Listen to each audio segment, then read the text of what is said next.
이 예배 주신 하나님의 말씀, 구약성경 창세기 11장 10절부터 26절까지의 말씀과 신약성경 로마서 5장 12절부터 19절까지의 말씀입니다. 먼저 창세기 11장 10절부터 26절 말씀,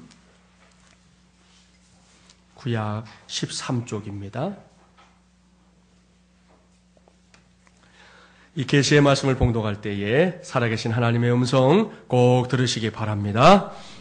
셈의 족보는 이러하니라. 셈은 100세 곧 홍수 후 2년에 아르박삿을 낳았고 아르박삿을 낳은 후에 500년을 지내며 자녀를 낳았으며 아르박삿은 35세에 셀라를 낳았고 셀라를 낳은 후에 403년을 지내며 자녀를 낳았으며 셀라는 30세에 에벨을 낳았고 에벨을 낳은 후에 403년을 지내며 자녀를 낳았으며 에벨은 34세에 벨렉을 낳았고 벨렉을 낳은 후에 430년을 지내며 자녀를 낳았으며 벨렉은 30세에 루우를 낳았고 루우를 낳은 후에 209년을 지내며 자녀를 낳았으며 루우는 32세에 수룩을 낳았고 수룩을 낳은 후에 207년을 지내며 자녀를 낳았으며 수룩은 30세에 나홀을 낳았고 나홀을 낳은 후에 200년을 지내며 자녀를 낳았으며 나홀은 29세에 데라를 낳았고 데라를 낳은 후에 119년을 지내며 자녀를 낳았으며 데라는 70세에 아브람과 나홀과 하란을 낳았더라. 아멘. 하나님의 말씀 신약성경 로마서 5장 12절부터 19절 말씀도 봉독합니다. 신약 245쪽입니다. 로마서 5장 12절부터 19절 말씀 제가 봉독해 드립니다. 그러므로 한 사람으로 말미암아 죄가 세상에 들어오고 죄로 말미암아 사망이 들어왔나니 이와 같이 모든 사람이 죄를 지었으므로 사망이 모든 사람에게 이르렀느니라. 죄가 율법 있기 전에도 세상에 있었으나 율법이 없었을 때에는 죄를 죄로 여기지 아니하였느니라. 그러나 아담으로부터 모세까지 아담의 범죄와 같은 죄를 짓지 아니한 자들까지도 사망이 왕노릇하였나니 아담은 오실자의 모형이라. 그러나 이 은사는 그 범죄와 같지 아니하니 곧 한 사람의 범죄를 인하여 많은 사람이 죽었은즉 더욱 하나님의 은혜와 또한 한 사람 예수 그리스도의 은혜로 말미암은 선물은 많은 사람에게 넘쳤느니라. 또 이 선물은 범죄한 한 사람으로 말미암은 것과 같지 아니하니 심판은 한 사람으로 말미암아 정죄에 이르렀으나 은사는 많은 범죄로 말미암아 의롭다 하심의 이름이니라. 한 사람의 범죄로 말미암아 사망이 그 한 사람을 통하여 왕노릇하였은즉 더욱 은혜와 의의 선물을 넘치게 받는 자들은 한 분 예수 그리스도를 통하여 생명 안에서 왕노릇하리로다. 그런즉 한 범죄로 많은 사람이 정죄에 이른 것 같이 한 의로운 행위로 말미암아 많은 사람이 의롭다 하심을 받아 생명에 이르렀느니라. 한 사람이 순종하지 아니함으로 많은 사람이 죄인 된 것 같이 한 사람이 순종하심으로 많은 사람이 의인이 되리라. 아멘. 서로 축복하겠습니다. 하나님 나라 운동을 위한 마중물이 됩시다. 하나님께서 당신을 사랑하십니다. 참 좋으시겠습니다. 할렐루야. 주보에 기록된 대로 오늘은 교회력에 따르면 대강절 첫 번째 주일입니다. 대강절의 의미를 알고 있는 분도 있고 혹 그렇지 못한 분도 있을 수 있는데요. 아무튼 어떤 분들은 대강절을 대강 지내라고 하는 거구나 그렇게 생각하는 분도 있더라고요. 근데 그건 아닌 거 아시죠? 대강절은 예수 그리스도의 탄생일로 지켜지는 성탄절, 우리로 말하면 이제 12월 25일인데요. 그 성탄절이 되기 전에 이 4번의 주일을 포함해서 지켜지는 교회의 절기입니다. 대강절은 대림절이라고도 부르는데요. 이 절기의 역사를 살펴보면 서방교회에서 4세기부터 지켜왔던 것을 확인할 수 있습니다. 부활절 이전에 준비하는 기간을 우리가 사순절이라는 좀 긴 시간을 준비하는 것과 마찬가지로 예수님의 탄생일을 앞두고 이 4주 동안 그 시간을 지키면서 그 절기를 대강절이라고 이름을 붙이게 된 것입니다. 성탄절에서부터 거꾸로 올라와서 이제 4번째 해당하는 주일, 오늘이지요. 이날이 첫 대강절입니다. 이날 오늘 여러분의 눈앞에 이렇게 보이고 있는 대강절 화환에 준비된 이 5개의 초 가운데 이제 한 곳에 불이 붙여집니다. 오늘이 첫 번째 주일이기 때문에 이렇게 첫 번째 촛불이 지금 우리 예배당 안을 밝히고 있는데요. 다음 주일이 되면 이제 두 번째 촛불에, 그 다음 주는 또 세 번째 촛불에, 그 다음 주일은 네 번째 촛불에, 그리고 성탄절 당일에는 5개의 초가 다 켜진 가운데 우리가 하나님을 예배하는 시간을 갖게 되는 것입니다. 이 촛불의 의미가 뭐냐? 먼저는 세상의 죄를 짊어지시기 위해 이 땅에 오신 예수 그리스도의 초림, 첫 번째 오셨음을 기억하는 것입니다. 그래서 이 죄를 상징하는 짙은 색깔의 초로부터 시작해서 점점 하얀 색깔의 초로, 대속의 의미가 있는 흰색의 초로 그 색깔이 옮겨가게 되는 것이에요. 또한 십자가에 달려 죽으셨다가 부활하시고 승천하신 예수 그리스도께서 다시 오실 재림을 고대하는 모든 그리스도인들의 믿음을 표현하는 것이기도 합니다. 이러한 대강절은 교회력으로 말하면 새해의 시작이에요. 그러니까 우리는 태양력으로 1월 1일, 그때가 2012년 첫날이 아니라 교회력으로 말하면 오늘이 2012년의 첫날인 셈인 것입니다. 오늘부터 이제 새해가 시작이 되는 것이에요. 이러한 절기의 의미를 생각하면서 저는 계속해서 하나님 나라 운동을 위한 마중물이 되자라는 주제로 하나님의 말씀을 전하려고 합니다. 왜냐하면 예수님께서 아기 예수님으로 이 세상에 오신 목적이 바로 하나님 나라 운동을 이 땅 위에서 왕성하게 펼치는 데에 있었기 때문입니다. 오늘은 바로 6번째 시간인데요. 오늘은 당신이 바로 하나님 나라의 국가대표입니다 라는 제목으로 하나님의 말씀을 전하도록 하겠습니다. 여러분이 알고 있는 대로 저는 요즘 새벽마다 창세기의 말씀을 쭉 강해하고 있습니다. 저도 창세기를 그동안 부분적으로는 설교를 많이 했었지만 이렇게 1장부터 쭉 강해해 본 적은 없었습니다. 어느 목사님이 저한테 그러더라고요. 제가 이제 개척하고 이야기하면서 새벽 기도하기 전에 얘기하는데 평생 목회할 건데 창세기부터 하면 되잖아 그러더라고요. 그래서 생각해보니까 그렇더라고요. 그래서 창세기부터 하여튼 어디까지 하면 이제 계시록까지 하면 과연 얼마간의 시간이 갈지 모르겠지만 한번 해보자 하는 마음으로 창세기 강의를 시작했어요. 아무튼 요즘 저도 말씀을 준비하면서 개인적으로 은혜도 받고 또 새로운 것들을 많이 배우고 있습니다. 아무튼 창세기를 연구를 해보면 창세기라는 하나님의 말씀이 크게 2가지의 기원을 설명하고 있다는 것을 알게 됩니다. 첫 번째는 인류의 기원입니다. 창세기 1장에 기록된 천지 창조를 기억하시죠? 태초에 하나님이 천지를 창조하시니라. 바로 이 말씀 말입니다. 하나님께서는 이 말씀대로 천하와 만물을 창조하셨습니다. 그리고 그 창조 사역의 클라이맥스는 하나님께서 하나님의 형상대로 사람을 창조하신 위대한 사건입니다. 이렇게 창세기는 먼저 인류가 어떻게 시작되었는지 바로 그 기원을 밝혀주는 말씀인 것입니다. 거기서부터 창세기 11장 9절까지가 바로 인류의 기원에 관한 말씀들로 가득하게 채워져 있습니다. 두 번째는 하나님의 선민으로 택함을 받은 이스라엘 민족의 기원입니다. 오늘의 첫 번째 본문인 창세기 11장 10절 말씀 이하가 바로 이스라엘 민족의 기원을 밝혀주고 있는 말씀인데요. 앞에 말씀드린 인류의 기원이 거시적인 구원의 역사 기록이라고 한다면 오늘 주신 말씀부터는 이제 미시적인 구원의 역사 기록이다. 그렇게 말씀드릴 수가 있습니다. 이를 염두에 두고 이제부터 첫 번째 본문을 좀 보려고 합니다. 창세기 11장 10절 말씀 함께 봉독해 볼까요? 창세기 11장 10절 함께 봉독합니다. 셈의 족보는 이러하니라. 셈은 100세 곧 홍수 후 2년에 아르박삿을 낳았고. 아멘. 사랑하는 마중물이란 가족 여러분, 이 말씀이 무엇인지 아시겠죠? 이 말씀은 족보를 기록한 말씀입니다. 창세기를 펼쳐서 이 말씀에 이르기까지의 내용을 쭉 살피다 보면 곳곳에 족보가 기록되어 있는 것을 확인할 수 있어요. 아담의 족보 있고요. 노아의 족보가 있습니다. 그런데 여기서 오늘 주신 말씀에서는 노아의 맏아들이었던 셈의 족보가 나열되고 있습니다. 그렇다면 여러분은 이 말씀을 어떻게 생각하십니까? 그다지 특이할 것이 없는 매우 평범한 말씀이라고 생각하십니까? 아닙니다. 만일 그렇게 생각한다면 아직도 이 말씀을 면밀하게 살피지 못한 것입니다. 이 말씀에는 아주 중요한 포인트가 있습니다. 그것이 무엇이냐? 그것은 하나님의 구원 역사, 이제부터는 구속사라고 부르겠습니다. 그 구속사에 있어서 하나님께서 주목하시고 하나님께서 들어쓰시는 대표 선수들을 기록하고 있다는 사실입니다.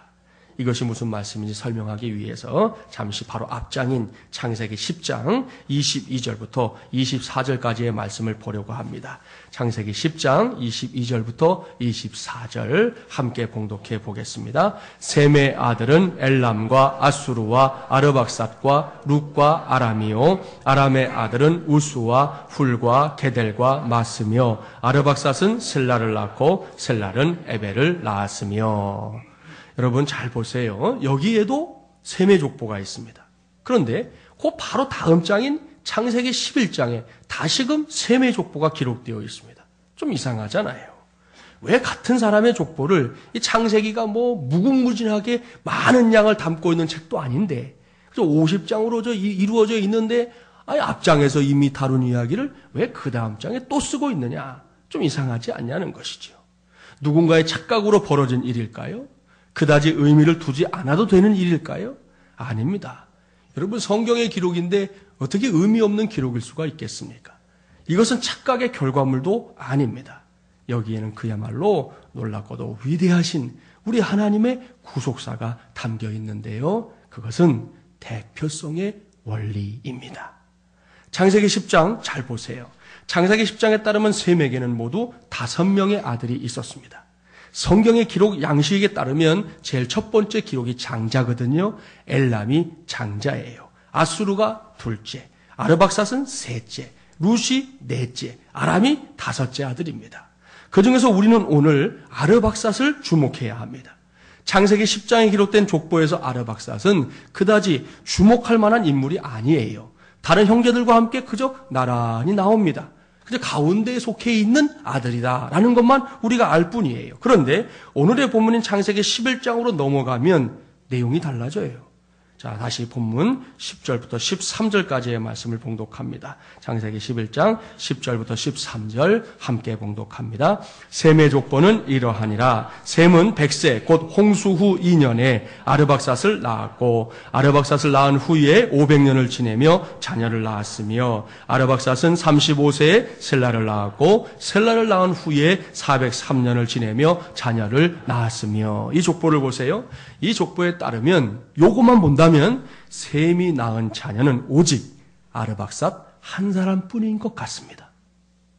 우리가 지금 10장을 읽고 11장으로 왔으니까 셈이 5명의 아들을 뒀지라고 아는 것이지, 만약에 우리가 10장을 모르고 11장으로 바로 들어가서 성경을 봤다고 하면 이 성경을 보는 사람들 모두가 생각합니다. 셈은 아들을 하나밖에 못 낳았구나. 독자였구나. 아르박삿 혼자였구나. 그렇게 생각하게 되어 있다는 것이에요. 이것이 하나님의 구속사에서 볼 수 있는 가장 중요한 대표성의 원리입니다. 쉽게 표현해 보면 창세기 10장에 기록된 셈의 족보는 하나님의 역사를 넓은 망원경으로 보는 것과 같습니다. 그런데 11장으로 들어오면서 넓게 보았던 하나님의 역사가 이제는 현미경으로 보는 것처럼 좁아지는 것을 볼 수 있는 거예요. 바로 이것이 두 말씀의 차이입니다. 그리고 이것이 하나님의 말씀인 성경의 기록 원리라는 것입니다. 사랑하는 마중물리란 가족 여러분, 이것이 바로 하나님의 관점이기 때문에 여기서 저는 2011년도 대강절을 맞이하면서 믿음 안에서 좀 큰 욕심을 가져보고 싶습니다. 그것은 우리 마중물리람 교회와 마중물리람의 가족들이 하나님의 그 위대한 구속사에 있어서 셈처럼, 그리고 셈의 가문처럼 대표 선수가 되는 것입니다. 이 말씀의 의미를 설명해 드릴게요. 먼저 짧은 영상인데 한번 보도록 하겠습니다.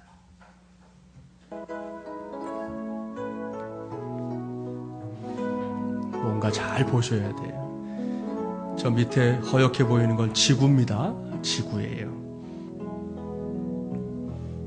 앞에 파란 게 무슨 그림인지 잘 보십시오.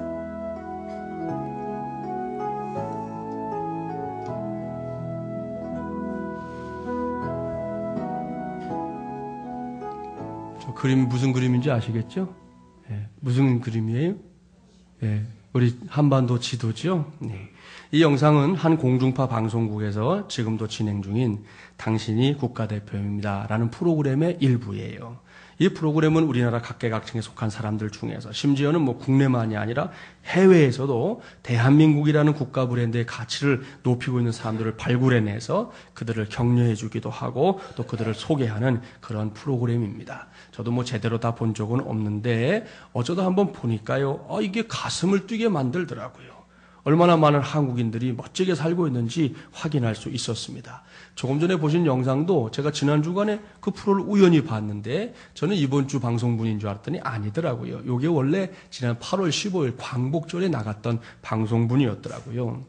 헬륨가스 아시죠? 예, 우리 풍선에 이렇게 띄우는 헬륨가스, 입에다 넣으면 목소리 바꾸게 하는 그 헬륨가스 말이에요. 그 가스를 넣은 풍선을 우주로 띄워가지고 독도와 동해가 우리나라 대한민국의 영토다라는 것을 전 세계에 알린 친구들의 스토리가 나온 영상이 바로 저 영상이에요. 김효상, 김현수, 손상우, 김씨가 둘이나 돼요. 기분이 좋게. 예. 이 세 친구가 바로 그 주인공인데 이 친구들이 이쪽에 2개월 전이라고 하는 것은 8월 달에서 2개월 전이니까 6월 달이에요. 그때 저 그림을 그려가지고 독도에 가서 이 친구들이 막 춤을 추는 걸 찍은 거예요. 그야말로. 막 춤을 추면서 이 독도가 대한민국의 땅이다. 그렇게 밝혀서 그 영상을 찍어서 이제 유튜브 이런 데 올려가지고 전 세계인이 보게 했는데 그 다음에 이 친구들이 새롭게 마음 먹은 거예요.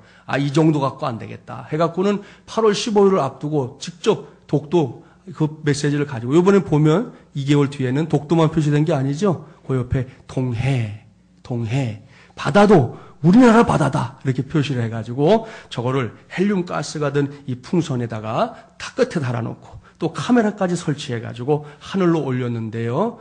어디까지 올라간 줄 아세요? 10만 피트. 킬로미터로 하면 30km 이상. 이 지구상에서 30km 이상 띄워가지고 성층권이라고 합니다. 그 부분을. 그 성층권에 올려가지고 일정 시간 동안 그것을 촬영해가지고 그것을 다 만들어서 전 세계인들이 보도록 또 올려놓은 거예요. 아주 멋진 친구들이에요. 젊은이들은 이렇게 살아야 돼요. 피죽도 못 먹었는지 살면 안 돼.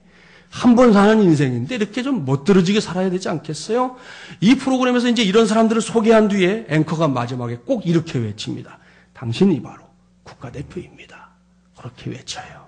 참으로 감동적인 순간이에요. 그리고 제게는 이제 개척한 지 5개월여를 지나가고 있는 우리 교회와 우리 교회의 가족들이 이렇게 하나님 나라의 국가대표로 쓰임받게 되길 소원하는 간절한 마음이 있다는 말씀입니다. 그래서 언젠가 하나님으로부터 확실하게 이런 외침을 듣게 되는 날을 갖게 되는 것이 소원이에요. 마중물예람교회가 바로 하나님 나라의 국가대표니라. 마중물예람의 가족들이야말로 하나님 나라의 국가대표니라. 할렐루야. 이것이 바로 저와 여러분을 향하신 그리고 우리 마중물예람교회를 향하신 하나님의 음성이 되기를 주님의 이름으로 간절히 축원합니다. 우리보다 앞서 이렇게 살았던 분이 있습니다. 그분이 누구인지 아십니까? 바로 우리의 주님 예수 그리스도이십니다. 여기서 이제 두 번째 본문으로 가보겠습니다. 로마서 5장 가보세요. 이 말씀을 보면 이 말씀에는 지나간 인류의 역사 전체, 지난 수천 년의 역사 속에서 대표 선수로 활약했던 두 사람에 관한 기록을 볼 수 있습니다. 그런 관점에서 기록된 말씀이기 때문에 제일 많이 반복되고 있는 말씀이 무엇인지 아시겠죠? 아까 말씀 봉독했는데 바로 한 사람이라고 하는 단어예요. 이 단어를 떠올리면서 첫 번째 대표 선수를 만나보겠습니다. 그가 누구냐? 그는 첫 사람이었던 아담이에요. 로마서 5장 12절 13절 말씀 함께 봉독합니다. 12절 13절입니다. 그러므로 한 사람으로 말미암아 죄가 세상에 들어오고 죄로 말미암아 사망이 들어왔나니 이와 같이 모든 사람이 죄를 지었으므로 사망이 모든 사람에게 이르렀느니라. 죄가 율법 있기 전에도 세상에 있었으나 율법이 없었을 때에는 죄를 죄로 여기지 아니하였느니라. 아멘. 이 말씀이 무슨 말씀인지 아시겠지요? 태초에 하나님께서 대표 선수로 세워주신 이가 누구냐? 바로 아담이에요. 그 아담이 자기의 역할을 잘 감당해야죠. 대표 선수는 책임감이 있잖아요. 여러분, 어떤 스포츠 경기 종목이든 간에 대표 선수로 뽑힌다는 것은 영예로운 일입니다. 그러면 그 다음에는 대표 선수답게 살아야 되는데 아담이 그 역할을 제대로 감당하지 못했다는 것입니다. 아담은 하나님께서 금지하신 선악을 알게 하는 나무의 열매를 따먹고 하나님처럼 되겠다고 했습니다. 하지만 그로 인해 생긴 결과가 무엇입니까? 그것은 낙원이었던 에덴 동산에서 쫓겨나는 것이었습니다. 생명을 잃게 된 것입니다. 결국 대표 선수 아담의 범죄로 인해 인류는 21세기인 지금까지도 그놈의 죄의 굴레를 벗어나지 못한 채 허덕이며 살고 있는 것이지요. 그런데 하나님의 역사는 거기서 끝나지 않았습니다. 첫 번째 대표 선수 때문에 크게 실망하신 하나님이십니다. 하지만 하나님께서 다시금 새로운 대표 선수를 세상에 보내셨습니다. 그가 누군지 아시죠? 바로 우리의 주님 예수 그리스도이십니다. 로마서 5장 15절 16절 함께 봉독해 볼까요? 15절 16절입니다. 그러나 이 은사는 그 범죄와 같지 아니하니 곧 한 사람의 범죄를 인하여 많은 사람이 죽었은즉 더욱 하나님의 은혜와 또한 한 사람 예수 그리스도의 은혜로 말미암은 선물은 많은 사람에게 넘쳤느니라. 또 이 선물은 범죄한 한 사람으로 말미암은 것과 같지 아니하니 심판은 한 사람으로 말미암아 정죄에 이르렀으나 은사는 많은 범죄로 말미암아 의롭다 하심의 이름이니라. 아멘. 19절 말씀이 결론이거든요. 19절 마저 봉독합니다. 한 사람이 순종하지 아니하므로 많은 사람이 죄인 된 것 같이 한 사람이 순종하심으로 많은 사람이 의인이 되리라. 아멘. 할렐루야. 계속해서 한 사람이 언급되고 있습니다. 여기서 죄와 관련된 한 사람은 앞서 말씀드린 아담을 가리킵니다. 그런데 그 한 사람만 언급되는 것이 아니죠. 다른 한 사람, 바로 우리의 주님 예수 그리스도라는 대표 선수로 인해 인류가, 저와 여러분이 구원을 받아 의인이 되었다는 사실 역시 힘주어 말씀하고 있습니다. 그렇습니다. 2000년 전에 예수님께서 저와 여러분, 우리와 똑같은 사람의 몸을 입고 이 세상에 오신 이유가 바로 여기에 있습니다. 죄로 인해 죽을 수밖에 없는 인생들을 구원하는 것 말입니다. 그야말로 지옥의 형벌에 던져질 인생들을 건져내서 하나님의 자녀가 되게 하는 것 말입니다. 이것을 위해 하나님의 독생자이신 예수님께서 아기 예수의 모습으로 이 세상에 오신 것입니다. 그것도 천하디 천한, 그리고 지저분하기 짝이 없는 말구유 위에 말입니다. 그 예수님을 찬양합니다. 그 예수님을 더욱 사랑하며 사는 저와 여러분이 되기를 주님의 이름으로 축복합니다. 사랑하는 마중물이란 가족 여러분, 이렇게 2000년 전에 먼저 이 세상에 하나님 나라의 국가대표로 오셔서 위대한 구원의 역사를 이루신 우리 주님께서 세상을 떠나기 전에 남기신 말씀 많이 있는데요. 그중에 한 곳을 여러분에게 소개합니다. 요한복음 20장 21절 이렇게 말씀하셨어요. 예수께서 또 이르시되 너희에게 평강이 있을지어다. 아버지께서 나를 보내신 것 같이 나도 너희를 보내노라 말씀합니다. 무슨 말씀입니까? 이 말씀을 오늘 전하는 말씀의 관점에서 해석하면 이런 뜻이에요. 성부 하나님께서 나를 이 세상에 하나님 나라의 국가대표로 보내신 것 같이 이제는 내가 너희를 하나님 나라의 국가대표로 세상 한복판에 보내노라. 거기서 하나님 나라의 국가대표답게 살아라. 거기에서 하나님의 나라를 이루어라. 이것이 나의 소원이니라. 바로 이것입니다. 믿습니까? 할렐루야. 그렇습니다. 이것이 바로 우리 주님 예수님의 소원이에요. 우리 주님의 뜻이에요. 이렇게 산 사람들이 지나간 역사 속에 많았습니다. 이제는 그 귀한 역사를 저와 여러분이, 그리고 우리 마중물 예람교회가 이어가야 될 줄 믿습니다. 예전에는 물론이지만 지금도 이렇게 하나님 나라의 국가대표로서 당당하게 살아가고 있는 한 분을 여러분에게 소개합니다. 그 주인공은 1988년 서울올림픽 때의 금메달리스트 가운데 한 사람이었던 이 양영자 씨입니다. 사진을 보면 기억이 나실 거예요. 저도 이 사진 찾아보니까 그 당시 모습이 이렇게 떠오르더라고요. 이분의 인생 스토리를 아십니까? 양영자 선수는 초등학교 3학년 때 탁구를 시작했습니다. 그리고는 중학생 때 일찌감치 국가대표로 선발되었습니다. 하지만 그때부터 이 테니스 엘보라고 이 팔꿈치에 아주 심한 통증 때문에 선수 생명이 위협을 받게 되었어요. 진통주사를 맞지 않으면 경기에 나설 수 없었답니다. 그러기를 무려 6년. 진통주사의 효과는 날이 갈수록 계속 떨어졌습니다. 그런데 18살의 어린 나이로 이제는 마지막 출전이다 생각했던 도쿄 세계선수권 탁구대회에서 뜻밖에도 중국 선수들을 모두 물리치고 우승을 해버렸어요. 하지만 많은 노력과 치료에도 불구하고 여전히 이 팔꿈치의 병은 낫지 않았고요. 악화되어 갔습니다. 그러던 중에 누군가로부터 하나님께 기도해보라 하는 권유를 들었어요. 그때는 정말 지푸라기라도 잡는 심정이었다는 거예요. 뭐 하나님이 계시고 안 계시고 모르겠고 일단 하여튼 이 아픈 게 나야 내가 선수 생활을 하든지 말든지 할 거 아니겠습니까? 마지 못해서 기도원에 올라갔는데 그때 하나님의 은혜가 이 양영자 선수에게 임했습니다. 십자가에서 피 흘리셨던 예수 그리스도를 구주로 영접하게 되었을 때 놀랍게도 지난 6년 동안 양영자 선수를 고질적으로 괴롭히던 테니스 엘보가 극적으로 치료된 것입니다. 예수님을 만난 사건으로 양영자 선수의 삶의 목적이 달라졌어요. 이젠 자신의 명예가 아니라 자신이 만난 하나님의 영광을 위해 라켓을 잡게 되었습니다. 하지만 그 뒤에도 시련은 닥쳐왔어요. 또다시 이번엔 간염으로 쓰러지게 되었습니다. 여러분 간염이 전염성이 있잖아요. 간염 환자를 대표단에 소속시킬 수 없다는 이유로 양영자 선수가 어렵사리 딴 이 대표 선수 자격을 상실하는 그런 쓰라림을 맛보아야 했습니다. 하지만 양 선수가 이미 하나님을 만난 사람이기에 절망도 포기도 하지 않았어요. 더 열심히 라켓을 잡고 연습했습니다. 결국 다시 국가대표에 복귀할 수 있었고요. 1986년 아시안게임에서 우리가 잘 아는 현정화 선수와 더불어서 이 중국팀을 물리칠 수 있었습니다. 그런데 간염이 계속 심해지는 거예요. 모두들 이제 당신은 끝났다고 말했습니다. 그런데 하나님은 그때마다 양 선수를 일으키셔서 결국에는 우리가 알고 있는 1988년 서울올림픽 때에도 국가대표로 출전하게 하셨습니다. 양 선수의 힘으로는 할 수 있는 게 아무것도 없었습니다.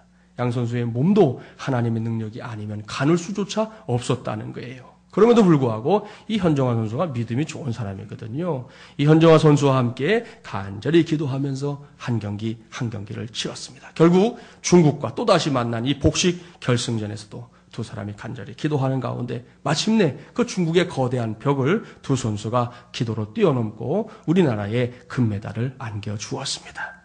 이렇게 당시의 사건만으로도 양영자 선수는 하나님 나라의 국가대표임에 틀림없습니다. 그런데요, 지금은 더욱 분명한 하나님 나라의 국가대표로 살고 있더라고요.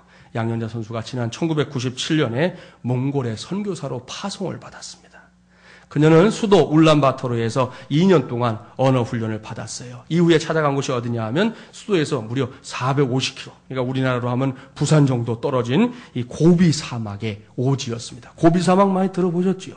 뉴스에 종종 나오잖아요. 황사만 일어났다면 반드시 뉴스에 고비 사막 얘기가 나옵니다. 그 황사의 진원지가 고비 사막인데 그곳에 가서 이분이 사역을 하고 있어요. 그분이 이렇게 말하더라고요. 모래바람이 불면 밖에 나가지를 못해요.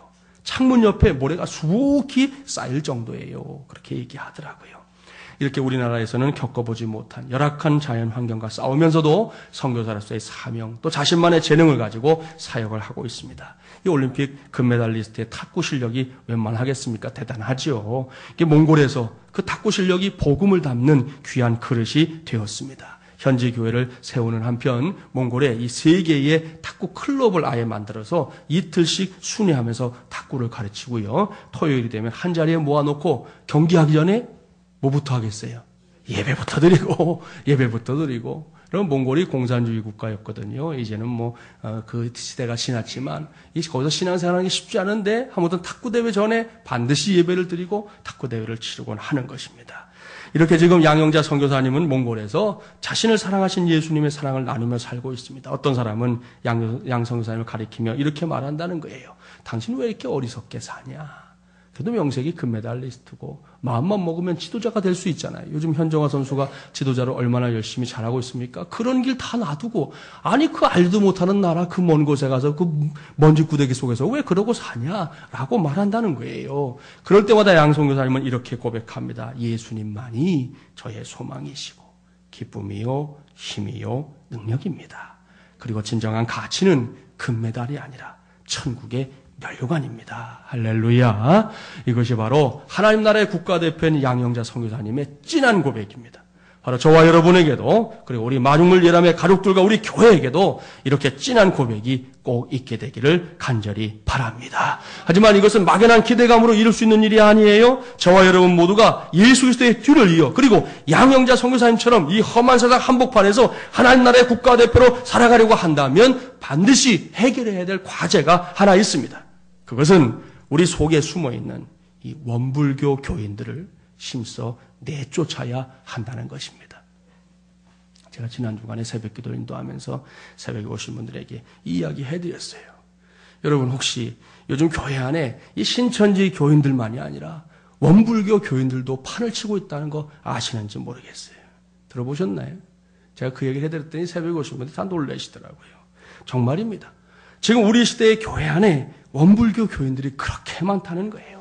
그들이 어떤 사람들인지 제가 이 시간에 자세하게 가르쳐 드릴 테니까 여러분 주변에 그런 사람이 있는지 없는지 잘 살피시고 만약 그런 사람이 있으면 얼른 내쫓게 되기를 바랍니다. 원불교 교인이 누구냐? 교회 안에 자리 잡고 있는 원불교 교인은 원망하고 불평하고 교만한 교인이에요. 그게 원불교 교인이에요. 기억하세요. 원망하고 불평하고 교만한 교인. 여러분, 이런 사람들은 교회 안에서 자신에게 주어진 일들을 하면서도 그걸 열매로 만들지 못할 때가 더 많단 말이죠. 그럴 수밖에 없지 않겠어요. 여기서 이스라엘 백성들을 한번 생각해 보세요. 이스라엘 백성들은 출애굽한 뒤에 광야에서 하나님이 정말 말로다 할 수 없는 은혜를 주셨잖아요. 40년의 세월은 정말 꿈 같은 세월이었습니다. 그런데도 그 속에 살면서도 그들이 수없이 원망하고 불평하고 교만했습니다. 이스라엘 백성들이 광야에서 보여준 모습이야말로 원불교 교인의 아주 전형적인 모습이에요. 거기서 살았던 40년 세월, 결국 그들은 하나님께서 약속하셨던 가나안 땅에 들어가지 못했습니다. 특히 60만 명의 이스라엘 백성들 중에 20세 이상 된 장정들은 여호수아와 갈렙을 제외하고는 단 한 사람도 가나안에 들어가지 못하고 광야에서 다 죽고 말았습니다. 오늘날도 다르지 않습니다. 원망과 불평과 교만은 예나 지금이나 다름없이 자신을 죽이고 상대를 죽입니다. 주님의 몸된 교회와 내가 속해 있는 공동체를 훼손하게 되어 있습니다. 여러분 생각해 보세요. 특별히 대강절에 여러분 원망으로 말하면 예수님이 원망할 게 얼마나 많아요. 그 하늘 보자 왜 버리고 여기 가라고 그래요? 뭐가 좋다고? 그런데 예수님이 원망하지 않으셨어요. 성부 하나님의 뜻에 따라 세상에 오셨단 말입니다. 불평할 일이 얼마나 많아요. 꼭 내가 해야 됩니까? 얼마든지 우리 성부에게 그렇게 하실 수 있는 분이 예수님이시지요. 그런데도 불평하지 않으셨어요. 교만으로 말하면 예수님은 교만도 아니에요. 하나님의 아들이 교만할 게 뭐 있어요. 내가 하나님의 아들이다. 그러면 끝나는 거지. 그런데도 낮고 낮은 곳, 천하고 천한 곳, 말구유 위에 오셔서 우리를 섬겨주시고 친히 제자들의 발도 씻겨주시는 그런 모습으로 우리에게 당신의 모습을 보여주지 않으셨습니까? 예수님도 그렇게 하셨는데 감히 그 앞에 원망하고 불평하고 교만할 자가 누구이겠습니까? 예수 믿는다고 하는 우리가 다른 것은 몰라도 예수님께서 하지 않으셨던 그 세 가지만큼은 극복해내야 되지 않겠습니까? 문제는 우리가 결심한다고 해서 이게 되는 게 아니라는 거기 때문에 길은 하나예요. 오늘 이후에 우리 성탄절을 앞두고 함께 우리 기도할 공동의 기도 제목 성령 충만을 꼭 구하시기를 바랍니다. 여러분 우리가 성령으로 충만할 때에만 우리 속에 숨어있는 이 원불교 교인들을 쫓아낼 수가 있는 거예요. 우리가 성령으로 충만할 때에만 하나님의 뜻대로 행하는 교인들이 될 수 있는 것입니다. 바로 그런 사람들이 오늘 우리 시대를 위한 하나님 나라의 국가대표가 될 수 있을 줄 믿습니다. 오늘 이러한 하나님의 은혜를 구하는 것은 물론이고 이러한 삶을 살아내는 저와 여러분이 되기를. 그래서 우리 모두가 하나님의 나라에서 위대한 이 면류관의 주인공들이 될 수 있기를 주님의 이름으로 간절히 축원합니다. 기도하겠습니다. 하나님 아버지, 오늘 하나님께서 불러주신 하나님의 종들이 주의 전에 모여 예배합니다. 아버지 하나님, 특별히 대강절 첫 번째 주일을 맞이하면서 2000년 전 이 땅에 오신 우리 아기 예수님을 깊이 생각하게 됩니다. 하나님 아버지, 아담으로 하여금 인류의 대표 선수가 되게 하셨지만 아담이 하나님의 뜻에 이르지 못했습니다. 도리어 온 세상이 죄로 가득 찬 세상이 되었고 오늘날까지도 죄의 굴레는 우리를 버겁게 하는 짐이 되고 있습니다. 이를 해결하기 위하여 우리 하나님께서 보내주신 새로운 대표 선수 우리 예수님으로 말미암아 오늘 우리 모두가 구원의 길에 서게 해주신 거 감사합니다. 대강절기 맞이했습니다. 이제는 우리 예수님처럼 그리고 하나님이 택하신 하나님의 종들처럼 우리 마중물이란 가족들과 우리 교회가 하나님 나라의 국가대표가 되게 하여 주시옵소서. 자부심으로 살게 하시고 당당함으로 살게 하시고 승리하며 살게 하여 주옵시고 각자 맡겨준 사명들 잘 감당해서 주님의 기쁨 되는 우리 마중물 예람교회 마중물 예람 가족들 되게 하여 주시옵소서. 그래서 우리가 있는 그 자리가 하나님의 나라가 되게 하여 주시옵시고 그곳에서 하나님의 뜻이 이루어지는 것 우리의 두 눈으로 목격하며 살게 하여 주시옵소서. 이 대강절 절기 그저 그렇게 보내는 것 아니라 의미를 생각하며 우리 아기 예수님의 오심을 우리가 고대하며 또 재림하실 주님을 믿으며 우리가 달려갈 수 있는 기간이 될 수 있도록 그래서 우리 믿음이 더 잘 자랄 수 있도록 역사하여 주시옵소서. 예수님의 이름으로 기도하옵나이다. 아멘.